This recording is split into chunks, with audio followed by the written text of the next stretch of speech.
আমার প্রোডাকশন ইউনিটের নাম দিলাম বিক্রম প্রেজেন্টস অফিসিয়াল।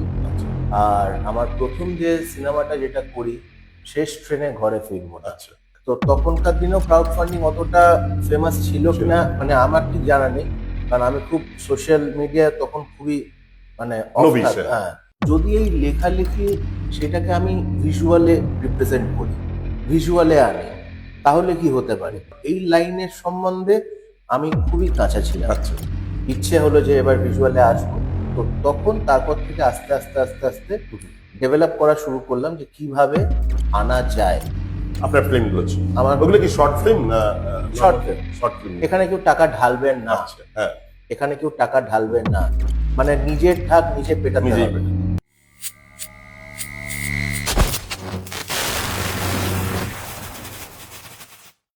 ট্রাভো পডকাস্টে আপনাদের স্বাগত। ট্রাভো পডকাস্ট জীবনের গল্প যা আপনাকে ভাবাবে।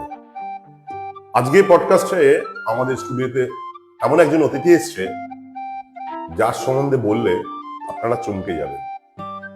সকাল 8টা থেকে রাত 12টা অবধি সিভিল কোর্ট, ক্রিমিনাল কোর্টে যিনি ব্যস্ত থাকেন কোর্ট করে, যিনি ব্যস্ত থাকেন খুন, জখম, ধর্ষণের মামলা নিয়ে, তিনিও আবার ফিল্ম পরিচালক।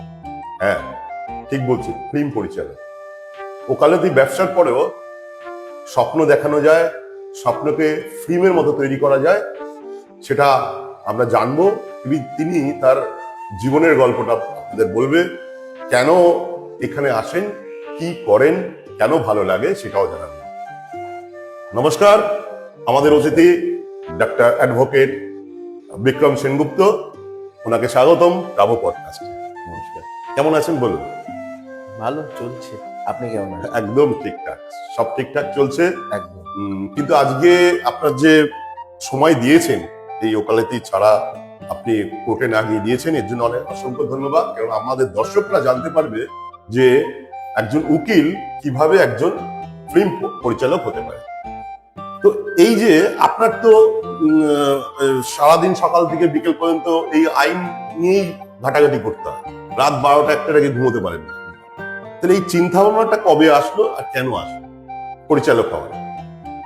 পরিচালক হওয়ার চিন্তা ভাবনাটা তখন আসলো, মানে আমার ছোটবেলা থেকে অভ্যেস হলো লেখালেখি করার। আচ্ছা, আমি স্কুল লাইফ থেকেই লেখালেখি করাটা, মানে এটা আমার একটা ব্যক্তিগত পছন্দের মধ্যে একটা মানে জিনিস একদম ছিল। ছোট থেকে একদম ছোট থেকে। পড়াশোনা কোথায় করেছেন? পড়াশোনা করেছি আমি, আমার স্কুল মাধ্যমিক অবধি কাটিয়েছি লামাটিয়ালি হাই স্কুল, এবং 11-12 হয়েছে national boys high school. College? College হলো যোগেশচন্দ্র চৌধুরী কলেজ। আচ্ছা, ল। তো হ্যাঁ, না, Jogeshchandra Chowdhury college accounts, Accounts। Accounts honours. আচ্ছা, তারপরে আমি এলএলবি করি কিংস্টন থেকে, কিংস্টন ল কলেজ। কিংস্টন। এই যে জার্নিটার মধ্যে মানে আপনি ছোট থেকে লেখালেখি করছেন, তো কোনো অনুপ্রেরণা ছিল কেউ, মানে কেউ বলতো? হ্যাঁ, ছোটবেলা থেকে আমি খুব বই পড়তে ভালোবাসতাম, বিভিন্ন সাহিত্যিকের বই পড়তে ভালোবাসতাম, যে কারণে আমার পক্ষে খুব মানে ওই লেখার যে আগ্রহটা, হুম। তাদের লেখার থেকে অনুপ্রেরিত হয়েই জন্মায়। আচ্ছা, আচ্ছা। তো তখন থেকেই ছোটখাটো আমার মাথায় যা যা আসতো সেগুলো লিখতাম। হুম। তো লিখতে লিখতে লিখতে লিখতে তো তারপরে একটা টাইমে বন্ধ করে দিলাম। হুম। কিন্তু লেখার ব্যাপারটা, লেখাটাকে যে ভিজুয়ালাইজেশনে নেওয়ার ব্যাপারটা, সেটা আমার অনেক পরে ম্যাচুরিটির সাথে সাথে সেটা ডেভেলপ করেছে। এটা কত সালে শুরু করলেন ফিল্ম পরিচালনা? ফিল্ম পরিচালনা আমি শুরু করি 2018-এ। 2018। 2018-তে।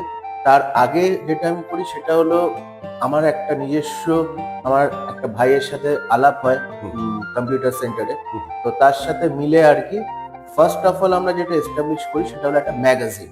যেহেতু আমি লেখালেখি করতে ভালোবাসতাম, আচ্ছা, একটা ম্যাগাজিন চালু করলাম। ওই স্টুডেন্ট লাইফে? হ্যাঁ, Student স্টুডেন্ট life, লাইফে বাহ। একদম। তো সেখান থেকে আর কি ওই লেখালেখি স্ট্রাগলিং রাইটার্স, এদেরকে জোগাড় করা, এদেরকে খোঁজা, বিভিন্ন মানে অনেক জায়গা থেকে, ছোট ছোট জায়গা থেকে, প্রান্তিক দিক থেকে লেখকদের খুঁজে নিয়ে আসা, যারা হয়তো লেখা দিচ্ছে, পাবলিশাররা ছাপাচ্ছে না।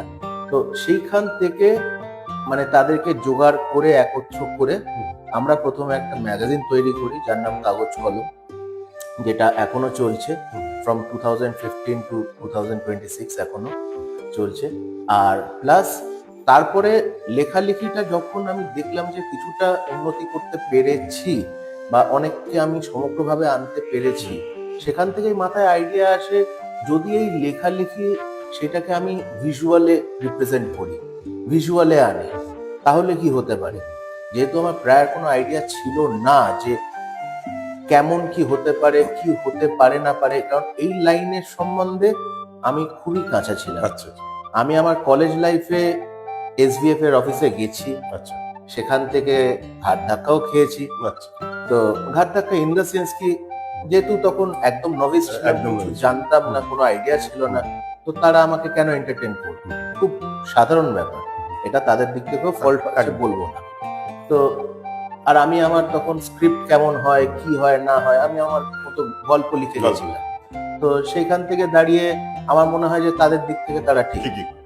তো যাই হোক, ওই ঘাট ধাক্কা খাওয়ার ফলে বা এই পাবলিশারদের থেকেও ঘাট ধাক্কা খাওয়ার ফলে যেটা হলো সেটা হলো যে পরবর্তীকালে ম্যাগাজিন তৈরি করলাম, সেখান থেকে ভিজুয়ালাইজেশন, ইচ্ছে হলো যে এবার ভিজুয়ালে আসবো। তো তখন তারপর থেকে আস্তে আস্তে আস্তে আস্তে ডেভেলপ করা শুরু করলাম যে কিভাবে আনা যায়। আপনার ফিল্মগুলো ছিল, আমার ওগুলো কি শর্ট ফিল্ম না Short film। শর্ট ফিল্মগুলো ছিল? হ্যাঁ, তো এটা আপনি নিজের প্রোডাকশন ইউনিট করলেন না অন্য কারো প্রোডাকশন ইউনিট? না, নিজস্ব প্রোডাকশনে কাজ করার ইচ্ছে ছিল, কারণ দেখুন, এই শর্ট ফিল্ম এমন একটা মাধ্যম বা এমন একটা পর্যায়ে এখন আছে, তো ঠিক আছে, কিন্তু আগে যেরকম ছিল যে এখানে কেউ টাকা ঢালবেন না, আচ্ছা, হ্যাঁ, এখানে কেউ টাকা ঢালবেন না, মানে নিজের ঢাক নিজে পেটাতে নিজেই হবে। তো সেখান থেকে দাঁড়িয়ে উইথ নো ইনভেস্টার্স, তখন আমি কিছু কিছু জায়গায় গেছিলাম যে একটু অ্যাড দিন, হ্যাঁ, তাহলে আমার কিছু টাকা ওঠে, বা কিছু আমাকে যদি একটু সাহায্য করেন, বা ক্রাউড ফান্ডিং যেটাকে বলে। হ্যাঁ, ক্রাউড ফান্ডিং। তো তখনকার দিনেও ক্রাউড ফান্ডিং অতটা ফেমাস ছিল কিনা মানে আমার ঠিক জানা নেই, কারণ আমি খুব সোশ্যাল মিডিয়া তখন খুবই মানে off Novice, থাকতাম। হ্যাঁ, তো যে কারণে কিছু মানুষের কাছে সাহায্য চেয়েছিলাম, করেনি। তারপর থেকে মনে হলো যে না, ঠিক আছে, নিজস্বই ফান্ড যা আছে, তখন তো ফান্ড মানে কি বাবা, বাবা, মানে তখন স্টুডেন্ট আপনি? তখনও স্টুডেন্ট। আচ্ছা, তো ল কলেজ পাশ করেছি, তো এরকম ভাবেই জার্নিটা শুরু করি যে নিজস্ব বাজেট দিয়ে একটা সো কল্ড, যেটুকু নয়, যেটুকু না লাগলেই নয়, সেটা সেটা দিয়েই দিয়ে করলেন। শুরু কি নাম করলাম। দিলেন প্রথম যে ফিল্ম প্রোডাকশনটা হয়েছিল তার কি নাম ছিল? আমার হুম, আর আপনার প্রোডাকশন যে ইউনিটটা করেছিলেন যেটা বললেন আর কি, হ্যাঁ। সেটা কি নাম দিয়েছিলেন? আমার প্রোডাকশন ইউনিটের নাম দিলাম বিক্রম প্রেজেন্টস অফিসিয়াল। আচ্ছা আর আমার প্রথম যে সিনেমাটা যেটা করি, শেষ ট্রেনে ঘরে ফিরব, আচ্ছা, সেইটা দিয়েই আমার শুরু। সেটা কেন করলেন, মানে ওই গল্পটা কিভাবে আসলো? ওই গল্পটা আসলো মাথায়, ওটা আমার অনেক দিনকার ইচ্ছে, আচ্ছা, মানে ওই গল্পটাকেই আমি প্রথম প্রায়োরিটি দিয়েছিলাম একটাই কারণে, কারণ ওই গল্পটার মধ্যে কমার্শিয়াল যা এলিমেন্ট সেগুলো সব ছিল, মানে একটা, এটা যদি কোনো এস্টাবলিশড কোনো পরিচালক বা প্রযোজক যদি এই স্ক্রিপ্ট পায়, হুম, তাহলে বা যদি করে কখনো, তাহলে সে দেখতে হবে যে এটা একটা পুরোটাই এমন ভাবে সাজানো রয়েছে, মানে they can use it as a মানে ফুল ফ্লেশ কমার্শিয়াল সিনেমা। ওইটা কি আপনি নিজেরই স্ক্রিপ্ট ছিল, নিজের পরিচালনা?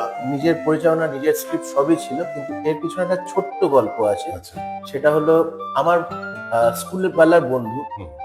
তার নাম আমি নিচ্ছি না হুম।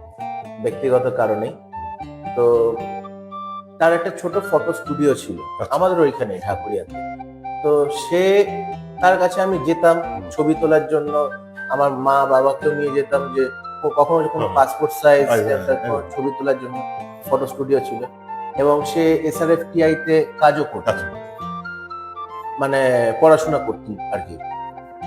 তো সেই সুবাদে হঠাৎ একদিন দেখা, তারপরে তাদের স্টুডিওতে যাওয়া, হুম। এবং সে আমাকে বিভিন্ন রকম ভাবে আর কি স্বপ্ন দেখাতে শুরু করলো। যখন আমি আচ্ছা, আমার আচ্ছা। মনের ইচ্ছেটা বলেছিলাম হুম, হুম। যে আমি এরকম একটা কাজ করতে চাই, এই লেখালেখির থেকে ভিজুয়ালে আনতে আচ্ছা। চাই, শর্ট ফিল্ম বানাতে চাই, শর্ট ফিল্ম তখন বলিনি যে ফিল্ম বানাতে চাই, হ্যাঁ। তো তখন সে বলে যে তুই আগে শর্ট ফিল্ম দিয়ে শুরু কর। ভালো কথা, কিন্তু সেইটার জন্য সে বললো আমি ক্যামেরাম্যানও রেডি করে দেবো, এডিট আমি নিজে করে দেবো, মানে যতটা আমাকে উচ্চাকাঙ্ক্ষা দিয়ে উপরে তোলা যায় সে সবই বন্ধু করেছিল, সাপোর্ট দিত। কিন্তু তার পিছনে যে মোটিভটা ছিল সেটা তো আমি জানতাম না। আচ্ছা। তো সেটা মানে এমনই একটা জার্নি, সেটা আমি কখনো ভুলবো না। কারণ সে যখন আমার গল্পটা ফার্স্ট টাইম পড়লো, হুম। সে বললো যে তুই আগে এটাকে স্ক্রিপ্টিং কর। হুম।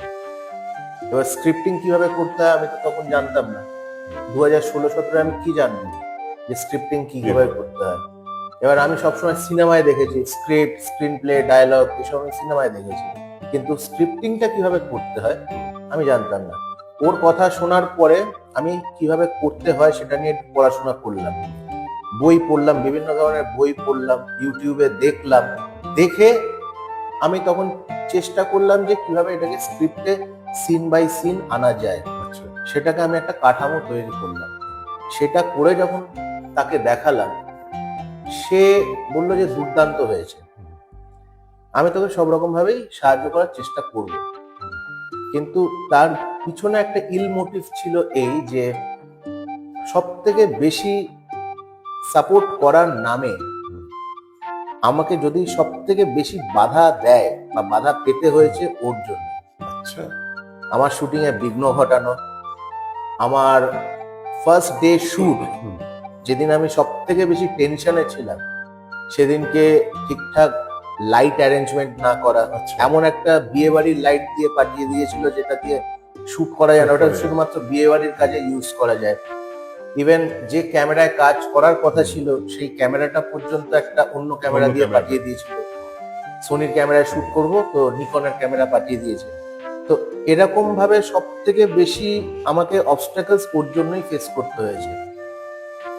তো এই জার্নিটা মানে প্রথম শুরুটা ভালো হয়নি, মানে আপনি বলতে চাইছেন যে যে বন্ধু আপনাকে ইন্সপায়ার করেছিল, যে বন্ধু দেখে আপনি স্বপ্ন দেখেছিলেন যে সিনেমা তৈরি করবেন, সেই বন্ধুই আপনাকে প্রথমে আটকে দিয়েছিল। একটা পার্সোনাল প্রশ্ন বলি, আমাদের মধ্যবিত্ত ফ্যামিলি বা আমাদের যে বেঙ্গলি ফ্যামিলি আছে, তার বাবা মা চায় তার ছেলে ডাক্তার হোক, ইঞ্জিনিয়ার হোক বা উকিল হোক, এদের পক্ষে উকিল হোক, একদম সিকিউরড লাইফে। আপনি তো সিকিউরড লাইফেই আস্তে আস্তে এগিয়ে যাচ্ছেন, এত ভালো কেরিয়ার আপনার, কনভেন্টে পড়াশোনা করেছেন।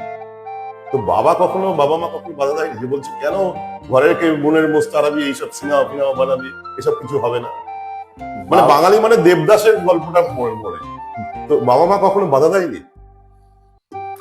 দেখুন, এই লাইনটা এমনই লাইন যে যে কেউ, যে কোনো প্যারেন্টস বাধা দেওয়ার চেষ্টা একটা করবে, করবে, প্রাথমিকভাবে অবশ্যই করবে, নিজের আবার ঘরের টাকা। তা আবার ঘরের টাকা। ঘরের টাকা। তো সেখান থেকে দাঁড়িয়ে বাবা তখনও সাপোর্ট করেনি যখন আমি মানে অ্যাকাউন্টেন্সি পাস করছি যোগেশ। আচ্ছা। কিন্তু আফটার এলএলবি যখন আমি এলএলবি পাস করে গেছি, এই 2018 আমি মার্চে যখন প্র্যাকটিসে ঢুকে গেছি ফুল ফ্লেজ ব্যাংচল কোর্টে, তখন কিন্তু আমি ওই একটা স্টেবিলিটি আমার পায়ের তলায় এলো যে আমি ছোট ছোট করে রোজগার করছি, আচ্ছা। প্লাস আমি পকেট মানি অনেক বাঁচাতাম। আচ্ছা। পকেট মানি তো তখনকার দিনে খুব সামান্যই পেতাম, তো সেখান থেকেও ছোট ছোট করে বাঁচিয়ে ইভেন আমি মানে কলেজের পর, এটা কেউই জানে না, ফার্স্ট টাইম আপনাদের এখানে বলছি, কলেজের পর ছোট ছোট টিউশন পড়িয়েছি। আচ্ছা। টিউশন নিজে পড়তে যেতাম, হুম। কিন্তু সেখানেও তার আশেপাশে টিউশন ধরে নিজেও করতে। টিউশন পড়িয়ে তারপর বাড়ি গেছি। সেখান থেকে যে টাকাটা এসছে সেটা আমি জমিয়েছি, একটা টিফিনের পয়সা commerce-এ বাঁচিয়েছেন বলছিলেন। টিফিনের পয়সা বাঁচিয়েছি, গাড়ি ভাড়া বাঁচিয়েছি, পুরো হেঁটে বাড়ি গেছি।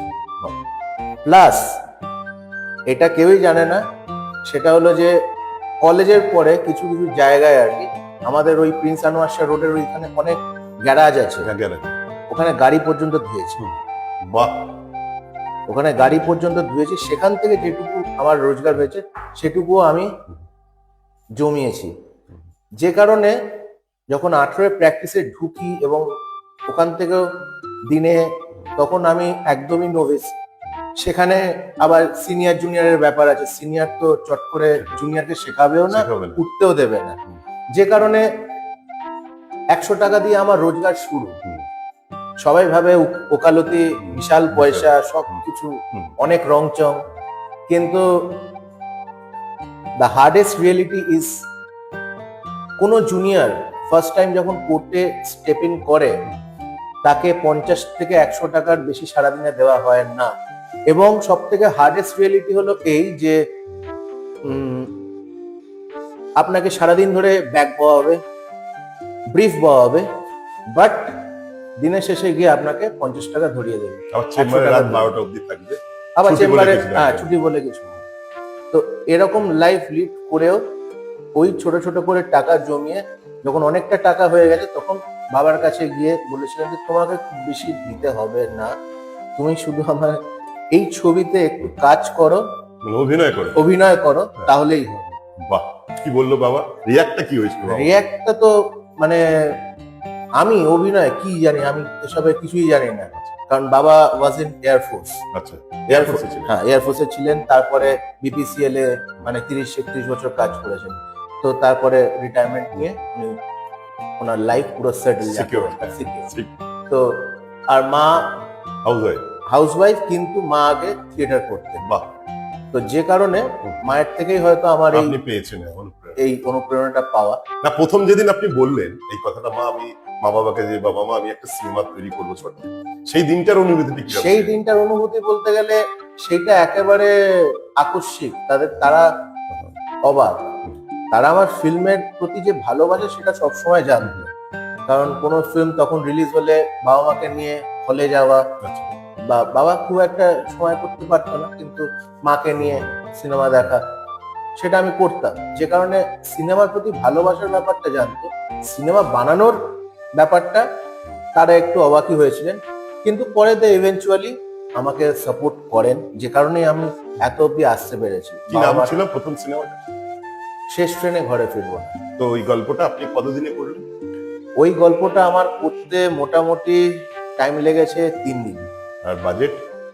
বাজেট 3000 টাকা। 3000 টাকা কমপ্লিট করেছেন?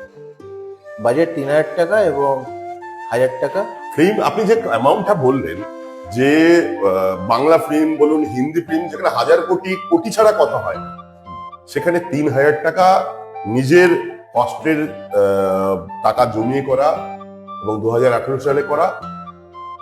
শুনছিলাম আপনার কাছে জিরো বাজেট প্রোডাকশন। এটা কি? জিরো বাজেট প্রোডাকশন মানেটা হলো যেখানে আমি সেরকম কোনোভাবেই সাহায্য করতে পারবো না, বা আমার প্রোডাকশনে তখন টাকা নেই, আমার কাছে টাকা নেই, সত্যি কথা আমার কাছে টাকা ছিল না, কিন্তু আমার কাছে কি ছিল সেটা হলো একরাত স্বপ্ন, যেটাকে আমি সত্যি করতে চেয়েছিলাম। যেটা আমি আপনাকে প্রিভিয়াসলি বললাম যে স্ট্রাগলিং পিপল, স্ট্রাগলার্স যারা, তো তাদেরকে নিয়ে কাজ করার একটা অনুভূতি আলাদা, যেটা আমি আস্তে আস্তে 2018 পর থেকে 19-20, তো তারপরে তো করোনায় চলে এলো, 22 থেকে আমি আবার সেটাকে কন্টিনিউ করে এত অব্দি এসেছি।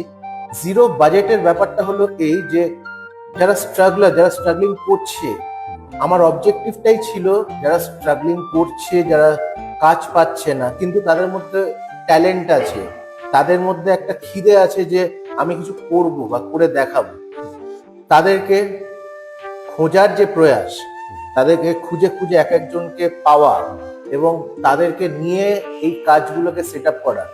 ধরুন আপনি এলেন, আপনি আপনার সাথে দেখা হলো, আপনি এলেন, আপনি আরো 5 জনকে নিয়ে এলেন যারা স্ট্রাগলার্স, যাদের হাতে কোনো টাকা নেই, তাদের বরঞ্চ দিলে ভালো হয়। তো আমি তাদেরকে আগে নিলাম, আমি তাদেরকে আগে মানে শেখালাম, ওয়ার্কশপ তখন বলবো না সেরকম, মানে সেই টার্মটা দেবো না, কারণ আমার ওখানে যারা কাজ করে অ্যাজ আ ফ্যামিলি। আচ্ছা, তো যে কারণে এখনো অবধি তাদের সবার সাথে আমার সম্পর্ক অ্যান্ড টার্মস অ্যান্ড কন্ডিশন সবই ভালো। এবং এইটুকু বলবো যে আমার এখান থেকে ছোট্ট কুড়ে ঘর, বলতে গেলে আমার এই ছোট্ট কুড়ে ঘর থেকে কাজ করে অনেকে এখন জি বাংলা, সান বাংলা, আকাশ আর্ট, এইসব জায়গায় অনেক ভালো ভালো কাজ করছে। মানে স্কোপটা পেয়েছে আপনার? স্কোপটা পেয়েছে এখান থেকে। আপনি কটা ফিল্ম তৈরি করেছেন? আমি মোটামুটি ধরুন 40টার উপর তো করেছি। 40। আর আপনার প্রোডাকশন হাউসের নাম? আমার প্রোডাকশন হাউসের নাম বিক্রম প্রেজেন্স অফিসিয়াল। আর আমাকে এই যে কাজগুলো যাদেরকে নিয়ে করেছি তারা এখন মোটামুটি অনেকটাই নাম করতে পেরেছে, বা বাহ। আমার থ্রু দিয়ে আরো অনেক মানুষ নাম তাকে পেয়েছে, চেনে। চেনে। এইটাই আমার কাছে পাওয়া। আচ্ছা, আচ্ছা। এই আপনি যে বললেন এই প্রোডাকশনে আপনার ফিল্মগুলো যদি কেউ দেখতে চায়, মানে আমাদের এই প্রোগ্রামটা হয়ে যাওয়ার পর নিশ্চয়ই অবশ্যই তারা দেখবে। হুম। তো এটা কোথায় কোথায় পাবে তাদের, মানে কোন জায়গাটায় আপনার? তারা ইউটিউবে গিয়ে বিক্রম প্রেজেন্টস অফিসিয়াল সার্চ করলেই পাবে। প্লাস যদি আমার ওই ফেসবুকে পেজটা ফলো করতে চায়, সেম অ্যাড্রেস মানে সেম নেমেই আছে, বিক্রম প্রেজেন্টস অফিসিয়াল, ওই নামে সার্চ করলেই পাবে। প্রতিনিয়ত ওটাকে আমি আপডেট করতে থাকি, আর সবই আমি হ্যান্ডেল করি সেহেতু ইভেন আমার ওয়েবসাইটও আছে, আচ্ছা, যেটা আমি পরবর্তীকালে বানাতে চলেছি। আচ্ছা, সেটা হলো বিক্রম ফিল্মস, আচ্ছা, বিক্রম ফিল্মস। যেটা একদম registered under the companies act বা registered under the trademarks act. তো সেই রকম ভাবে আমি বানাতে চলেছি পরবর্তীকালে বিক্রম ফিল্মস। তো বিক্রম ফিল্মস এর আন্ডারে সবকিছুই চলে আসবে, বিক্রম ফিল্মস অফিসিয়ালও চলে যাবে। তো এটা আমার পরবর্তী পরিকল্পনা। ইভেন আমি একটা ফেস্টিভ্যালেরও পরিকল্পনা করে রেখেছি, ফিল্ম ফেস্টিভ্যাল। মানে এত ফিল্ম ফেস্টিভ্যালে গেছি, সেখান থেকে এতটা মানুষের অনুপ্রেরণা ভালোবাসা পেয়েছি, তো তারাও আমাকে উদ্বুদ্ধ করেছে যে একটা ফেস্টিভ্যাল করার। আচ্ছা, তো সেখান থেকে সাউথ কলকাতা ফিল্ম ফেস্টিভ্যাল বা south Kolkata international film festival নামেও ফেস্টিভ্যাল করার পরিকল্পনায় আছি বা রয়েছে। বা আপনার যদি কেউ চায়, কেউ অভিনয় করতে চায় বা কেউ আপনার সঙ্গে আপনার এই কর্মযজ্ঞে যোগ দিতে চায়, তারা কি পারবে? অবশ্যই অবশ্যই, তারা মানে দে আর অলওয়েজ ওয়েলকাম। মানে তারা সবসময় আমার সাথে যোগাযোগ করতে পারে। আমার কন্ট্যাক্ট নাম্বার আছে, আমার প্রোফাইল আছে। তো যেখানে তারা সুবিধে পাবে, আমার ওয়েবসাইটে গেলেই যেখানেই একটা সেকশন আছে যেখানে আমার সাথে ডাইরেক্ট হোয়াটসঅ্যাপে যোগাযোগ তারা করতে পারবে, সেরকম সেকশন আমি রেখে দিয়েছি। আচ্ছা। তো এই সারাদিন আপনার এই ল কোর্ট কাছারি রাত 12টা অব্দি কাজ করার পর এই ফিল্ম প্রোডাকশনের এত উৎসাহ, মানে 40 ফিল্ম করেছেন, নট এ জোক, অনেক শর্ট ফিল্ম 40 করেছেন, এভারেজে প্রচুর। তো এই অনুপ্রেরণাটা কিভাবে পান, মানে এই তৈরি করার অনুপ্রেরণাটা কিভাবে পান? এটার অনুপ্রেরণাটা একটাই, দেখুন আহ, আপনি যদি দেখেন পিছনের দিকে যে হিস্ট্রিতে আমরা যদি চোখ বোলাই, তাহলে আমরা দেখতে পাবো অনেকে অনেক রকম ভাবে স্ট্রাগল করেছে। মানে আপনি যদি দেখেন যে সন্তোষ দত্ত, উনি একজন কিন্তু লয়ার ছিলেন, সিটি সিভিল কোর্টে প্র্যাকটিস Civil। করতেন। তো তারপরেও কিন্তু উনি সত্যজিৎ রায়ের ছবিতে জটায়ু রোল করতেন।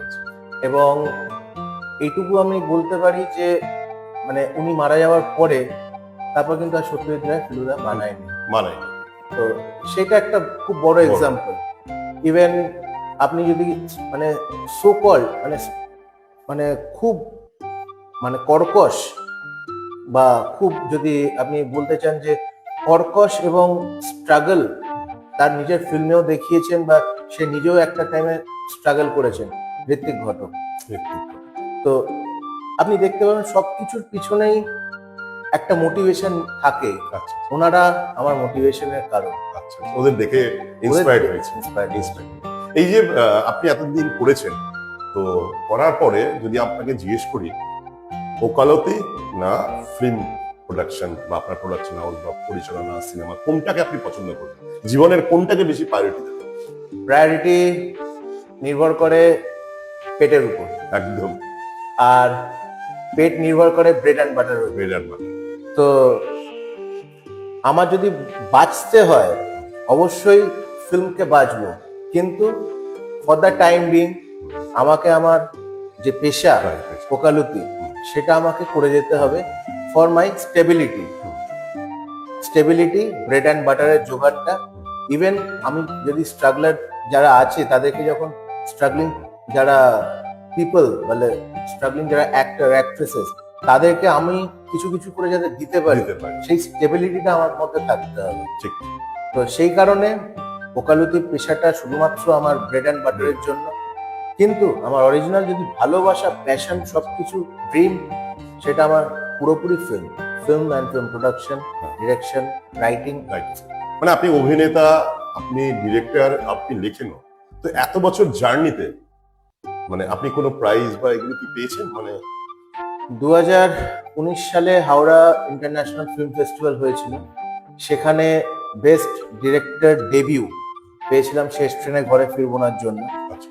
সেই মোমেন্ট, সেই যে মুহূর্ত যখন আমি বাবা মাকে নিয়ে গিয়েছিলাম শরৎ সদনে, আমার এখনো মনে আছে। শরৎ সদনে নিয়ে গেছিলাম এবং বাবা মার সামনে আমি যখন প্রাইজটা নিচ্ছি বা বক্তৃতা দিচ্ছি, সেই যে মুহূর্তটা, সেটা আমার সারা জীবন মনে দাগ কেটে থাকবে। তারপরে করোনা পিরিয়ডের পরে যে আমি আবার পরিচালনায় ফিরলাম, ততদিনে আমার ঠাকুমাও মারা গেছেন, বাবাও বিমর্ষ হয়ে পড়েছে। কিন্তু তারপরেও বাবাকে মোটিভেশন জোগানোর জন্য কিন্তু আমি এই শর্ট ফিল্মকেই বেছে নিয়েছিলাম। ওনাকে মোটিভেট করে বলে কয়ে আবার এই দেশে ফিরিয়েছিলাম। তাতে কি ওনার যে যে দুঃখ, ওনার যে গ্রিফ, সেটা অনেকটা আমি দূর করতে পেরেছিলাম। আর তারপর থেকে 2023, 24, 25 প্রাইজ অনেকই পেয়েছি। 2024 সালটা খুব স্পেশাল আমার কাছে, কারণ সেই বছর আমার খুচরো বলে একটি ছবি রিলিজ করে এবং 24 থেকে 25, 25 থেকে 26 এখনো অবধি এই খুচরো ছবিটার জন্য অনেক প্রেস পেয়েছি। এই এই মানে অনেকগুলো পেয়েছেন। একটা বলি, এই জেনজি বলছে এখন ইয়াং জেনারেশন, যারা সারাক্ষণ ব্যস্ত থাকে মোবাইলে, যারা সবসময় রগে ফিল্ম দেখে বা অন্য কিছু সিনেমাগুলো ফাঁকা চলে, তো সেখানে শর্ট ফিল্মের ভবিষ্যৎটা কি? কারা তার দর্শক?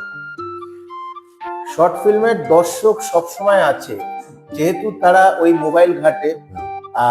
মোবাইলে কিন্তু ইউটিউব সব থেকে বেশি দেখে, ইউটিউব বেশি। তাদেরকে যদি আমরা মোটিভেট করে আনতে পারি, ফ্যামিলি ফ্রেন্ডলি কন্টেন্ট বলুন, বোল্ড কন্টেন্ট বলুন, সব রকম কন্টেন্টই অ্যাভেলেবেল আছে নেটে। কিন্তু আমি সবসময় বিশ্বাস করি যে আপনাকে যদি কাউকে আনতে হয় মোটিভেট করে, তো তাদেরকে আগে ঠিক করে তাদের যে আপব্রিঙ্গিংটা, তাদের আপব্রিঙ্গিং এর উপর তো অনেক কিছু নির্ভর করে, সেটা আমরা কন্ট্রোল করতে পারি না। কিন্তু তাদেরকে মোটিভেট করার ব্যাপারটা আমরা প্রচার করতে পারি, মার্কেটিং করতে পারি, বা আমরা হয়তো লাইভ করতে পারি, বলতে পারি। কিন্তু তাদের যে আনাটা, তাদেরকে যে ধরে বেঁধে আনতে তো আমরা পারবো না, কিন্তু তাদেরকে আনাটা একটা বিশাল বড় ফ্যাক্টর, যেটা আমার মনে হয় যে আপনি যদি ভালো কন্টেন্ট বানান, তারা নিশ্চয়ই দেখবে। মানে ভালো কন্টেন্ট কখনো বিফলে যায় না। না, এটা ঠিকই বলেছেন। এখনো বাড়িতে দেখি উত্তম সুচিত্রার সিনেমা দেখে, পুরোনো দিনের ফিল্ম দেখে, কিন্তু তার মধ্যেও একটা ডিফারেন্স দেখছি ওটিটি প্ল্যাটফর্ম, যেখানে রগরগে ফিল্ম, রক্ত, মার্ডার, খুন, ধর্ষণ নিয়ে একটা প্যাকেজ করে 15 মিনিট 20 মিনিটে, এবং পর স্টেপ বাই স্টেপ সেই গল্পটার মধ্যে এমন একটা থাকে, টুইস্ট থাকে, যে দেখে, যেটাকে এখন ওটিটি প্ল্যাটফর্মে সিরিয়াল বলছে। তো এটা কি ভালো না খারাপ? মানে সেখানে রক্তারক্তি বলুন, ধর্ষণ বলুন, সব রকম রয়েছে। আপনি এর জন্য কি বলবেন? মানুষ ভায়োলেন্স দেখতে ভালোবাসে, আচ্ছা, সব সময়। এটা আমি আগেও দেখেছি, এখনো তাই দেখছি। মানুষ ভায়োলেন্স দেখতে বা সেইটা যে পোর্ট্রে যে করছে, তার উপর একটা তাদের মানে মন বসে যায়, সেটা আপনি কন্ট্রোল করতে পারবেন না। তাদেরও কোনো একটা কখনো সুপ্ত যে বাসনা, সেটা কিন্তু ওই সব জায়গায় থাকে কোথাও না কোথাও, আমার মনে হয়।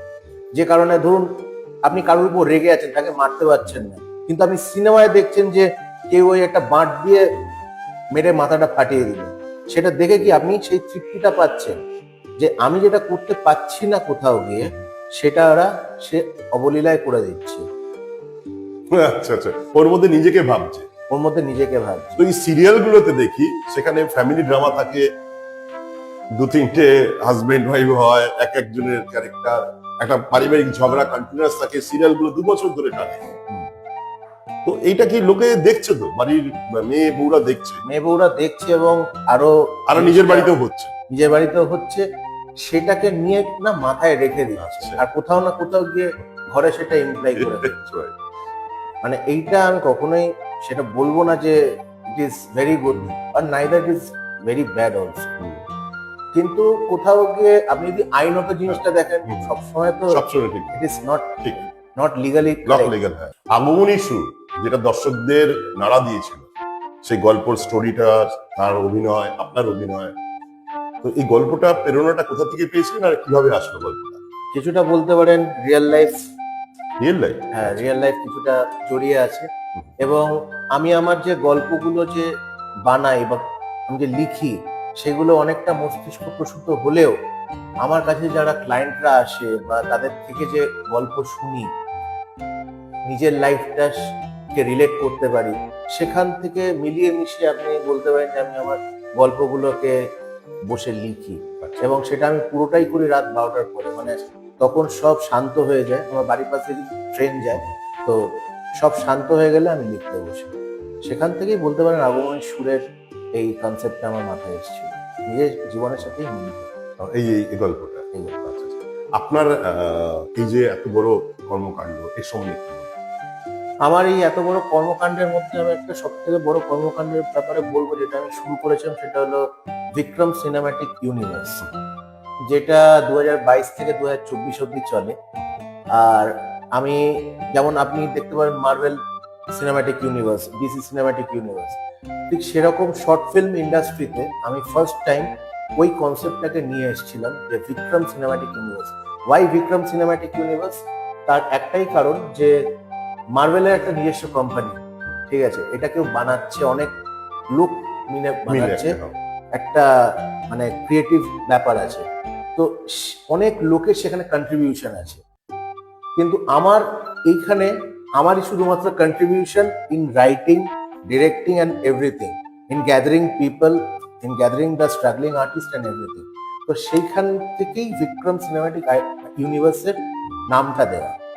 আর বেসিক্যালি 11টা ছবি জুড়ে এই বিক্রম সিনেম্যাটিক ইউনিভার্সটা প্রস্তুত হয়েছিল, যেটার জন্য বলতে পারেন যে অনেক খাটতে হয়েছে। তার কারণ ইন্টারকানেক্টেড যে গল্পগুলো সেগুলো একটার সাথে একটা কানেক্ট করে করে, মানে ইট ওয়াজ মানে বিগ এক্সপিরিয়েন্স ফর মি। 2026 কি স্বপ্ন দেখেন 2026-এ?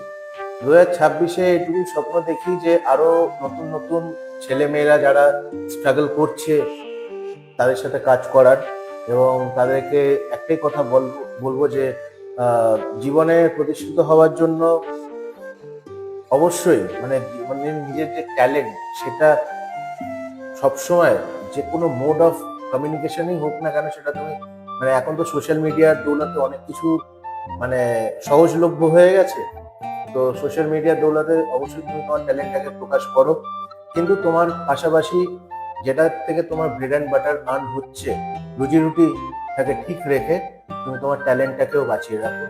মানে আমার মতো এতটা যে স্ট্রাগল, এতটা যে অবস্ট্রাগল যে পেরিয়েছি, তখনকার দিনে তো অতটাও মানে সেই ব্যাপারটা ছিল না, সেই যে মানে সহজলভ্য ভাবে যে জিনিসগুলো এখন পাওয়া যাচ্ছে, মনিটাইজেশন দিয়ে হ্যানা ত্যানা, সেগুলো তো আমার টাইমে ছিল না, যে কারণে আমি খুব কষ্ট করে এত অব্দি এসেছি। আশা করি আরো নতুন নতুন ছেলেমেয়েদের সাথে কাজ করব এবং তাদের সাথেই আর একটা জার্নি শুরু করবো 2026-এ। পুরোনো বছর 2025-এ কোনো দিন গেছে যেটা খুব মন খারাপ হয়ে গেছে, চোখ দিয়ে জল বেরিয়েছে? সব থেকে বেশি চোখ দিয়ে জল বেরিয়েছে আমার বাবার চলে যাওয়া। আচ্ছা, হঠাৎ চলে গেছে? না, এটা বেসিক্যালি এটাও এগেন একটা খুব কন্ট্রোভার্সিয়াল জিনিস, কিন্তু হসপিটাল নেগলিজেন্সের জন্যই আমার বাবা মারা গেছে। উনি বিপি পোদ্দারে ভর্তি ছিল, তো hospital negligence and negligence of the ডক্টরসের জন্যই উনি মারা গেছেন, যে কারণে মানে এটা আমার বলতে কোনো দ্বিধা নেই। উনি একটা সমস্যা নিয়ে গেছিলেন এবং ওনাকে আর একটা সমস্যা ট্রিগার করে জিনিসটা জাস্ট ফর দ্য মানে সেক অফ গ্র্যাবিং মানি যা হয়, ওইটাই আমাকে সপ্তাহে অক্টোবরের 10 তারিখ, মানে খুব অক্টোবরের 10 তারিখ খুব রিসেন্টলি বাবা মারা গেছেন। এটা পুজো ছিল কি? দুর্গাপুজো ছিল? দুর্গাপুজো ঠিক শেষ হওয়ার পরে। আচ্ছা আচ্ছা, ভাসানি। তাহলে আপনার ওইটা খুব খারাপ লেগেছিল জীবনে 2025? আমার 2025 সবথেকে খারাপ বছর। জীবনে প্রেম আছে? প্রেম এসেছিল একবারই, এবং ওই আপনাকে যে বললাম আগমনের সুরের যে ব্যাপারটা, সেটা কিন্তু ওই আপনার জীবনে প্রেম এসেছিল, ওই একটাই, ওয়ান অ্যান্ড অনলি, বাস। ওটাই কি ফার্স্ট লাভ ছিল? First love and the last. তো আপনার কি মনে হয় আসবে না আপনি এটাই কি না, আমি আর আসতে দেইনি, আচ্ছা। আমি আর আসতে দেইনি। আসতে দেননি। অনেকগুলো সিনেমাতে দেখছিলাম আপনার মধ্যে প্রেমিকের রূপ আছে অনেকগুলো জায়গায়।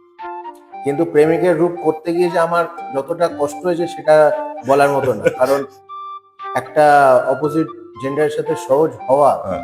আমার পক্ষে ওই প্রেম চলে যাওয়ার পরে খুব ডিফিকাল্ট। প্রেমটা কি এই এই আপনার কর্পস জীবনে মানে ওকালতি ক্রিমিনাল লয়ার এই দরকার আমাদের, মানে আমি একটা জাস্ট পার্সোনাল বলছি, আমার আপনার কি দরকার জীবনের প্রেম? না, প্রেমের আর আমার আর সত্যি দরকার নেই, কিন্তু হ্যাঁ কেয়ারের দরকার আছে। খুব ভালো লাগলো আমাদের ট্রাভেল নিউজ পডকাস্টে এসছেন, জীবনের গল্প আপনি শুনলেন যে আমাদের অ্যাডভোকেট মিস্টার বিক্রম সেনগুপ্তকে তার অজানা কথাগুলো আপনি শুনলেন। ভালো তো অবশ্যই লাগবে, আর অপেক্ষা করুন দ্বিতীয় এপিসোডের জন্য। ট্রাভেল নিউজ সংবাদ ভ্রমণ বিনোদন সারা। নমস্কার।